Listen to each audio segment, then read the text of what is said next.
So there was a study done on a basketball coach, I think his name was John Wooden, and he was a UCLA basketball coach. And they found, they were studying his teaching, out of his communication, 6.9% were compliments, 6.6% were expressions of displeasure, 75% was pure information.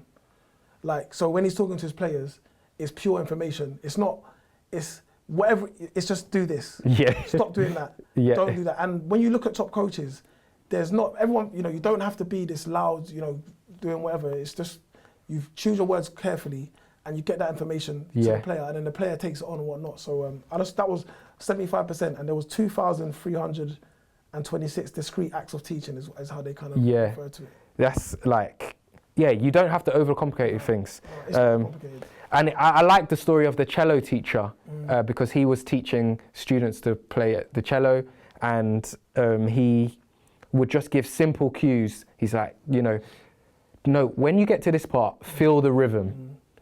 Just something like that. So then when they got to, yes, and then he's like, yes, okay, that's it. Okay, now, then he's giving them an additional like improvement. Now you felt the rhythm. Now feel the vibe. Or I can't remember the exact term, but you know, it was just simple cues, and I really appreciate that sort of teaching and coaching. It's like, it's funny because obviously, well, the data speaks. It's effective. You know what I mean? Yeah, but I think it's not commonly known. No, I think people, when they're trying to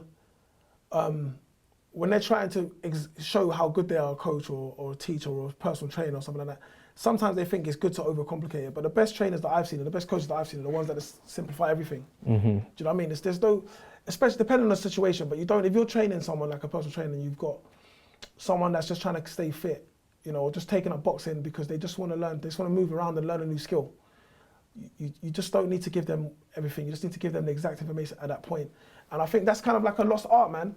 Especially now, you know, things are so analytical and data driven and all this kind of stuff, like maybe on a high level, but you know, if you look at, like, talking about kind of quiet individuals, like obviously the Euros were recently, Gareth Southgate is a very, you know, before England have gone for like these big managers that are, you know, Capello and all these big sort of personalities, Southgate's the total opposite of that, and obviously he's performed better than them. So it's just interesting when I look at that, because for me, people kind of think, all right, if I want to be this kind of person, I have to play this character, and you don't necessarily need to do that. And I think, you know, this is a perfect example, and there's other examples you can find.